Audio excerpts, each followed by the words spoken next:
You know, every day I have conversations with different people that call me for various different reasons. My name's Tori Magoo 44. Thank you for coming by my YouTube site, first of all. I'm here on YouTube mainly because I escaped out of Scientology in 2000. I was in it for 30 years. I escaped out. It chased me across the country. The Tampa police helped get me out of the Tampa airport. I wasn't really going to speak out about Scientology at all at the time. But you know what? They kept picking on me. And finally, I thought, you know what? I have a voice too. And I started speaking out. And I haven't shut up since. But today I wanted to talk to you about the essence of a con. Because in my opinion, Scientology is exactly that. The Church of Scientology is the essence of a con. And there's many other cons that are out there running similar scams. But I'll tell you how it works in a nutshell. First of all, a con is something that promises something to you. They find out whatever it is you need and want, and they say, we've got it, right? Now, in Scientology, Hubbard said, don't say we've got it. Just say we might, there's a chance Scientology can help you, right? So they're not really promising anything.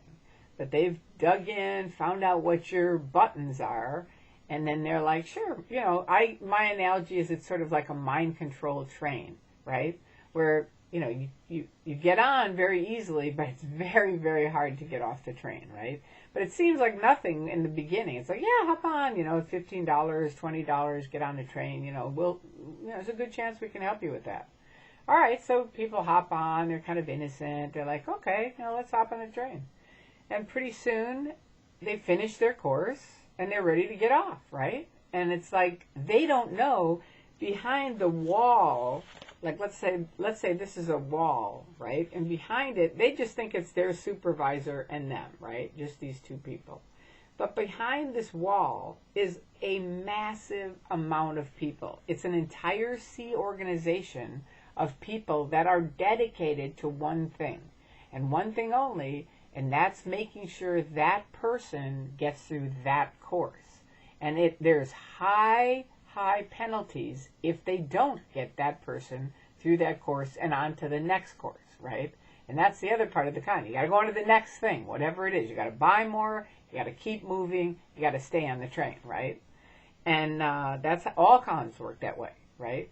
The other thing about cons is generally there's a secrecy about it. They can't tell you all of it. If they told you all of it and you knew all of it, you'd leave, right? Because they're basically BS, right? But because you don't know it, and there's this mystery around it, and there's all these people agreeing it is a fantastic train ride, you've got to go to the next car. I mean, you can't get off now. This is just the very beginning. There's 100 cars. You know, come on. I mean, I got out some of the old materials, and these are actually new materials. They don't ever have old materials in Scientology. But, you know, this is just to give you an idea. This is just the training materials chart. Check it out. I mean, I don't know how well you can read it, but I mean, look at all this stuff. It's like tons and tons of significance on, you know, courses and books that you need to get and places you need to go. And this is just for the materials and the courses, right? There's a whole nother one for auditing. There's a whole nother one for management. I mean, it just goes on and on and on.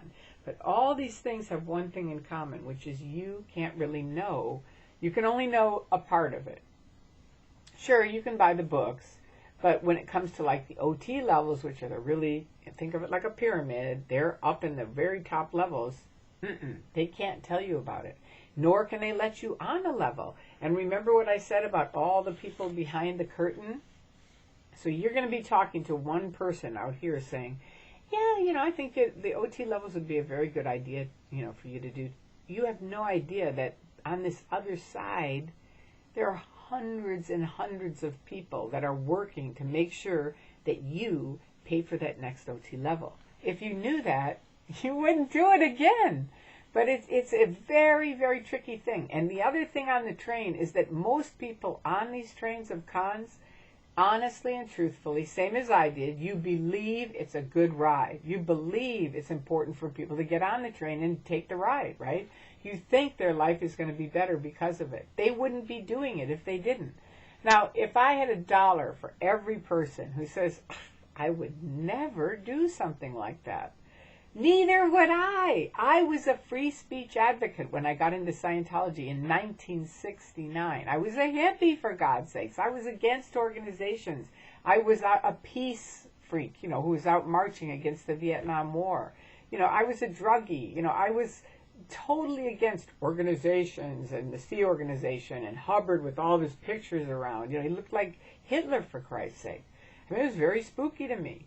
But you know what? They know how to move you around. And, they had a guy that answered all my little questions and then said, well, let's just go over and meet the auditors, because they realized that's where I was interested, which is like a counselor, right? And sure enough, they were some of the nicest people in the world. And I thought, you know what? I don't care what these people do. I love these auditors. I want to be one. That was it. And that's what got me on the train and kept me on the train for years and years and years, was that. And it was only when David Miscavige changed the tech majorly that I realized, wait a minute, that goal isn't going to work. And then when they got me in the top secret mafia where I was opening up these phony accounts, even then I didn't know what they were doing with the accounts because they wouldn't tell me. They said, you don't want to know, because if you know, they'll get you in deposition and keep you in deposition forever. So, well, don't you think it's better you just trust us and we'll do the work behind the scenes and then no one will ever know? And I was like, well, okay, that kind of makes sense. Because, it was my best friend and auditor, and he was like, trust me. Do you think I'd do something that isn't good? And quite frankly, at the time, I didn't. So it was only when I finally started thinking, wait a minute, this is kind of mafia-like, right? We were using phony names, phony addresses, always a card to use so that they couldn't trace it back to Scientology. And the bells and whistles started going off on something is weird here. That's when I went and looked on the internet, which they terrify people not to. That's when I saw that these very accounts that I was opening up were stopping free speech. And that's when I left soon after Scientology forever, right?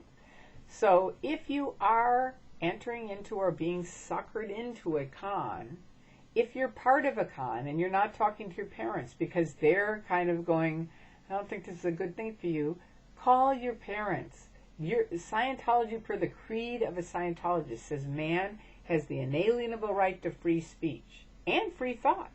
So if that's true, you should be able to talk to your parents, shouldn't you? Even if they're not for what you're doing. At least give them a shot. Learn both sides and then make up your mind.